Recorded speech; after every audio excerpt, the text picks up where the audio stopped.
ಎಲ್ರಿಗೂ ನಮಸ್ಕಾರ. ಇವತ್ತು ಈ ವಿಡಿಯೋ ಮುಖಾಂತರ veterinary officer Vivo 400 post notify ಮಾಡಿದ್ರಲ್ಲ KPSC, ಅದ್ರ ಬಗ್ಗೆ ನಾನು ಕೆಲವೊಂದಷ್ಟು ಇನ್ಫಾರ್ಮೇಶನ್ ಕೊಡ್ತೇನೆ.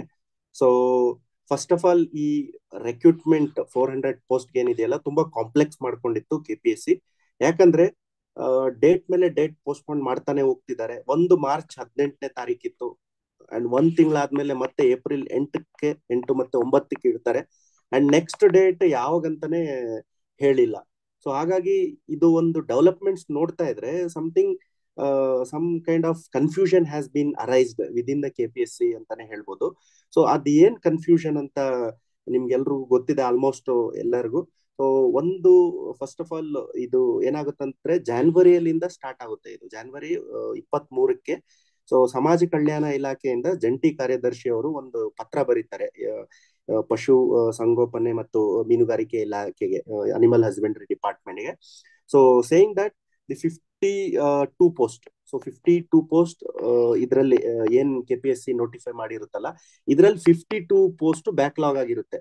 ಓಕೆ, ಬ್ಯಾಕ್ಲಾಗ್ ಪೋಸ್ಟ್ ಇರುತ್ತೆ. ಸೊ ಇದು ನೀವು ರೆಗ್ಯುಲರ್ ರೆಕ್ರೂಟ್ಮೆಂಟ್ ಅಲ್ಲಿ ಹಾಕಂಗಿಲ್ಲ ಅಂತ ಅವರು ಹೇಳ್ತಾರೆ. So as per the CSR rules, as per the recruitment rules, ನೀವು ಈ 52 ಪೋಸ್ಟ್ ಏನಿದಾವಲ್ಲ ಬ್ಯಾಕ್ಲಾಗ್ ಪೋಸ್ಟ್, ನೀವು ಇದನ್ನ ರೆಗ್ಯುಲರ್ ರೆಕ್ರೂಟ್ಮೆಂಟ್ಗೆ ಹಾಕಂಗಿಲ್ಲ ಅಂತ ಒಂದು ಪತ್ರವನ್ನ ಬರೀತಾರೆ. ಇದು ವಿಕಾಸಸೌಧಕ್ಕೆ ತಲುಪುತ್ತೆ.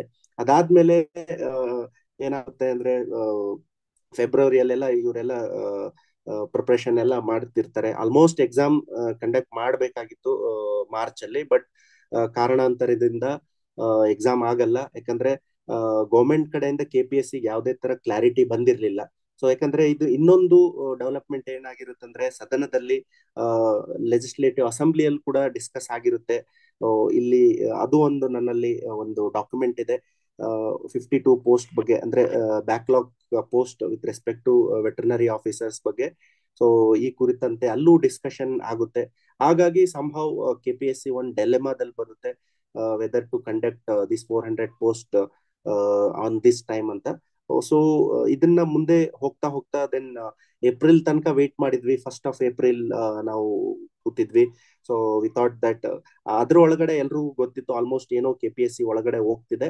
ಬಟ್ ಬಹಿರಂಗವಾಗಿ ಪಬ್ಲಿಕ್ ಅಲ್ಲಿ KPSC ಯಾವಾಗ ಎಕ್ಸಾಮ್ ಕನ್ಫರ್ಮ್ ಆಗಿ ಕಂಡಕ್ಟ್ ಮಾಡೋದನ್ನ ಯಾರಿಗೂ ಗೊತ್ತಿರ್ಲಿಲ್ಲ.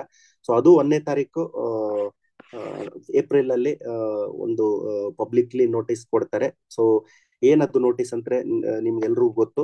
ಸೊ 8/4/2025 ಕನ್ನಡ ಭಾಷೆ ಮತ್ತು ದಿನಾಂಕ 9/4/2025 ಸ್ಪರ್ಧಾತ್ಮಕ ಪರೀಕ್ಷೆ, ಅದು GK ಮತ್ತೆ ಸ್ಪೆಸಿಫಿಕ್ ಪೇಪರ್ ಕಂಡಕ್ಟ್ ಮಾಡ್ಬೇಕಾಯ್ತು. ಬಟ್ ಅಡ್ಮಿನಿಸ್ಟ್ರೇಟಿವ್ ರೀಸನ್, ಆಡಳಿತಾತ್ಮಕ ಕಾರಣಗಳಿಂದ, ಸೊ ಅಡ್ಮಿನಿಸ್ಟ್ರೇಟಿವ್ ರೀಸನ್ಸ್ ಇಂದ ಎಕ್ಸಾಮ್ಸ್ ನ ಮಾಡಕ್ ಆಗಲ್ಲ ಅಂತ KPSC ಅವರು ಒಂದು ಪ್ರೆಸ್ ನೋಟ್ ನ ರಿಲೀಸ್ ಮಾಡ್ತಾರೆ. ಸೊ ಈಗ ಇದನ್ನ ರಿಲೀಸ್ ಮಾಡಿದ್ಮೇಲೆ ಒಂದು ಡೇಟ್ ಕನ್ಫರ್ಮ್ ಆಗಿ ಬಿಟ್ಟಿಲ್ಲ. ಮೊದಲು ಮಾರ್ಚ್ ಅಲ್ಲಿ ಏನ್ ಒಂದ್ ಡೇಟ್ ಬಿಟ್ಟಿದ್ರು, ಮಾರ್ಚ್ ಅಲ್ಲಿ ಎಕ್ಸಾಮ್ ಮಾಡಕ್ ಆಗಲ್ಲ, ಏಪ್ರಿಲ್ ಅಲ್ಲಿ ಮಾಡ್ತೀವಿ ಅಂತ. ಬಟ್ ಈಗ ಡೇಟೇ ಬಿಟ್ಟಿಲ್ಲ, ಅವರು ಡೇಟ್ ಬಿಟ್ಟಿಲ್ಲ. ಅದೊಂದು ಸಾಕಷ್ಟು ವಿದ್ಯಾರ್ಥಿಗಳಿಗೆ ಒಂದು ಈ ನೋಟಿಫಿಕೇಶನ್ ಕ್ಯಾನ್ಸಲ್ ಮಾಡ್ತಾರಾ, ಇಲ್ಲ ಹೊಸ ನೋಟಿಫಿಕೇಶನ್ ಬರುತ್ತಾ ಅನ್ನೋ ಏನೇನೋ ಪ್ರಶ್ನೆಗಳೆಲ್ಲ ಬರ್ತಿದಾವೆ. ಸೊ ಇದಕ್ಕೆಲ್ಲ ನಾನು ಏನ್ ಹೇಳಕ್ ಬಯಸ್ತೇನಂದ್ರೆ, ಸಿ, ನೋಟಿಫಿಕೇಶನ್ ಅಂತೂ ಕ್ಯಾನ್ಸಲ್ ಮಾಡಕ್ ಚಾನ್ಸೇ ಇಲ್ಲ. Because even supreme court order ಪ್ರಕಾರ, ಸುಪ್ರೀಂ ಕೋರ್ಟ್ ಆದೇಶ ಕೂಡ ಇದೆ, ಅಲ್ಲಿನೂ ಯಾವುದೇ ನೋಟಿಫಿಕೇಶನ್ ಅಲ್ಲಿ ಮೇಜರ್ ಚೇಂಜಸ್ ಮಾಡಕ್ ಬರಲ್ಲ ಅಂತ.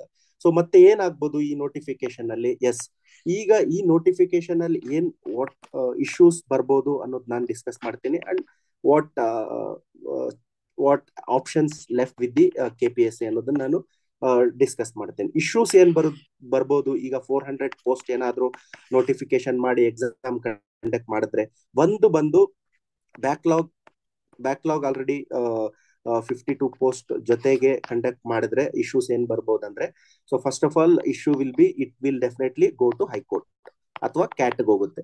ಕೋರ್ಟ್ ಅಥವಾ ಹೈಕೋರ್ಟ್, ಕ್ಯಾಟ್ ಅಥವಾ ಹೈಕೋರ್ಟ್ ಹೋದ್ರೆ ನಿಮ್ಗೆಲ್ಲ ಗೊತ್ತಿದೆ, ವರ್ಷ ಹಿಡಿಯುತ್ತಿದೆ, ವರ್ಷಾನ್ಗಟ್ಲೆ ಪ್ರೊಸೀಡಿಂಗ್ಸ್ ಎಲ್ಲ ನಡೀತಿರುತ್ತೆ. ಅಂಡ್ ಅದ್ ಸೀಮ್ಲೆಸ್ ರೆಕ್ರೂಟ್ಮೆಂಟ್ ಗೆ ಅಫೆಕ್ಟ್ ಆಗುತ್ತೆ. ಅದಕ್ಕೆ this issue KPSC is aware. So KPSC is aware of this issue. So definitely 400 recruitment ಏನ್ ನೋಟಿಫೈ ಮಾಡಿದೆ KPSC ಅದ್ರಲ್ಲಿ ಡೆಫಿನೆಟ್ಲಿ ಚೇಂಜಸ್ ತರ್ತಾರೆ. ಸೊ ಏನ್ ಚೇಂಜಸ್ ತರ್ಬೋದು, ಈಗ ಏನ್ ಚೇಂಜಸ್ ತರ್ಬೋದು ಅಂದ್ರೆ, if they wanted to conduct this exam within 1 or 2 months, definitely they will recruit for 348 post. ಯಾಕಂದ್ರೆ ಸಾಕಷ್ಟು ವೇಕೆನ್ಸೀಸ್ ಇದಾವೆ. ಕಾಂಟ್ರಾಕ್ಟ್ ಬೇಸಿಸ್ ಮೇಲೆ ವೆಟರ್ನರಿ ಪೋಸ್ಟ್ ಎಲ್ಲ ತಗೊಂಡಿದ್ದಾರೆ. ಇಲಾಖೆಯಿಂದ ಸಾಕಷ್ಟು ಪ್ರೆಷರ್ ಇದೆ KPSCಗೆ. KPSC has to conduct the exam at a very earliest, right? So 348 ಪೋಸ್ಟ್ಗೆ ಬೇಗ ಎಕ್ಸಾಮ್ ಮಾಡ್ತಾರೆ. ಸೊ ಎಕ್ಸಾಮ್ ಬೇಗ ಆಗುತ್ತೆ. ಈ ನೆಕ್ಸ್ಟ್ 52 ಪೋಸ್ಟ್ ಏನಿದಾವಲ್ಲ, ಇದಕ್ಕೆ ಸಪರೇಟ್ ನೋಟಿಫಿಕೇಶನ್ ಮಾಡಿ ಮತ್ತೆ ರಿಕ್ರೂಟ್ಮೆಂಟ್ ಮಾಡೋ ಸಂಭವ ಇರುತ್ತೆ. ಸೊ ಹಾಗಾಗಿ ಸಾಕಷ್ಟು ವಿದ್ಯಾರ್ಥಿಗಳು, ಸಾಕಷ್ಟು ಆಕಾಂಕ್ಷಿಗಳು ಯಾರೆಲ್ಲ ಜಾಬ್ ಎಲ್ಲ ರಿಸೈನ್ ಮಾಡಿ ಸೆಲ್ಫ್ ಸ್ಟಡಿ ಮಾಡ್ತಿದ್ರ, ಅವ್ರಿಗೆ ನಾನು ಹೇಳೋದಿಷ್ಟೇ, ನೀವು ಈ ಒಂದು ಗೋಲ್ಡನ್ ಆಪರ್ಚುನಿಟಿ ಇದೆ, ಈ ಒಂದು ಅವಕಾಶನ ಬಿಡಕ್ ಹೋಗ್ಬೇಡಿ. ಪ್ರಿಪ್ರೇಷನ್ ಮಾಡಿ, ಎಕ್ಸಾಮ್ ಕಂಡಕ್ಟ್ ಮಾಡ್ತಾರೆ KPSC ಅವರು. ಬೇರೆ ಏನು ಇದ್ರಲ್ಲಿ ಚಾಲೆಂಜಸ್ ಏನಿಲ್ಲ. So it will be rectified and they are also waiting for the clarification from the government. Once they get the clarification, they can very easily conduct the exam. Already ನಿಮ್ಗೆ ಗೊತ್ತಿರೋ ಹಾಗೆ exam centre ಕೂಡ decide ಆಗಿದೆ. So ಬೆಂಗಳೂರಲ್ಲೇ conduct ಮಾಡ್ತಾರೆ ಅನ್ನೋದು. So hardly 1450 candidates ಇದ್ದಾರೆ ಇದರಲ್ಲಿ. So ಅದರಲ್ಲಿ ನೀವು ಅಬ್ಸೆಂಟಿ ಕ್ಯಾಂಡಿಡೇಟ್ಸ್ ಎಲ್ಲ ಕನ್ಸಿಡರ್ ಮಾಡಿದ್ರು 1200 ಕ್ಯಾಂಡಿಡೇಟ್ಸ್ ಮಾತ್ರ ಅಟೆಂಡ್ ಮಾಡ್ತಾರೆ ಔಟ್ ಆಫ್ ದಿಸ್ ಅರೌಂಡ್ 348 ಪೋಸ್ಟ್ಗೆ. So it means the competition is 1:3. So 1:3 ಅಂದ್ರೆ ಒಂದು ಪೋಸ್ಟ್ಗೆ ಇಬ್ಬರನ್ನ ನೀವು ಎಲಿಮಿನೇಟ್ ಮಾಡಬೇಕಾಗುತ್ತೆ in order to get selected. So what I mean to say is, this is a golden opportunity. Even though if you have resigned the job, please be with your profession. So try to master the syllabus, because veterinary sciences ಅಲ್ಲಿ ಸಾಕಷ್ಟು ನೀವು 5 ವರ್ಷ ಏನೆಲ್ಲ ಓದ್ತೀರಾ ಅದೆಲ್ಲ ಕೇಳ್ತಾರೆ. Tough ಇರುತ್ತೆ paper, gazetted post ಇರೋದ್ರಿಂದ. And GK also they have introduce for the first time. So ಸಾಕಷ್ಟು ಅಭ್ಯರ್ಥಿಗಳು UPSC KPSC ಓದ್ತಿರೋರಿಗೆಲ್ಲ ಸ್ವಲ್ಪ ಈಸಿ ಆಗ್ಬಿಡುತ್ತೆ. ಸೊ ಹಾಗಾಗಿ ಕಾಂಪಿಟೇಷನ್ ಕಡಿಮೆ ಜಾಸ್ತಿ ಅನ್ನು ಜಡ್ಜ್ ಮಾಡಕ್ ನಮ್ಗೆ ಆಗಲ್ಲ. But the only task at present you have is work. Okay, so that's all. So I think we have discussed enough of the points. Let me know if anything you are facing with the preparation. We are there to help you. We are there to enhance your preparation for sure, and use this time very productively and make sure that you come into the final list. Thank you so much. Take care. Bye.